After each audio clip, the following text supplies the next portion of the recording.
రేట్లను నిర్ణయం చేస్తారు. ఒకటి ఫ్లోర్ వేజెస్ అంటారు, రెండోది మినిమం వేజెస్ అంటారు. ఫ్లోర్ వేజెస్ అంటే ఒక మనిషి కనీసం బతకడానికి రోజుకి కావాల్సింది ఎంత అంటే ఆహారం ఎన్ని క్యాలరీస్ మనిషి తీసుకోవాలి, 2700 క్యాలరీస్ ఏదో ఈ మధ్యలో ప్రభుత్వ నియమాల ప్రకారం కనీసం అన్ని క్యాలరీస్ ఇచ్చే ఫుడ్ మనిషి తీసుకోవాలి.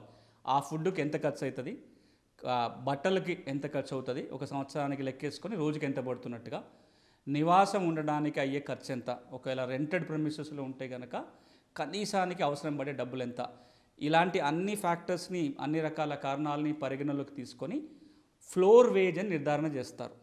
ఒక్కసారి ఫ్లోర్ వేజ్ నిర్ధారణ అయిన తర్వాత ఆ మనిషి చేసే పనిని బట్టి, ఆ మనిషికి ఉండే స్కిల్ని బట్టి, ఆ పని వాతావరణాన్ని బట్టి, ఏది ఆ పనిలో ఉన్న రిస్క్ని బట్టి, అది లో రిస్క్ పనా, హై రిస్క్ పనా, లో స్కిల్డ్ పనా, హై స్కిల్డ్ పనా, ఆ మనిషికి ఉన్న ఎక్స్పీరియన్స్ ఏంటి, వీటిని అన్నిటిని ఆధారంగా ఆ వ్యక్తి పనిచేసే ప్రాంతాన్ని బట్టి వేజెస్ నిర్ణయం జరుగుతుంది.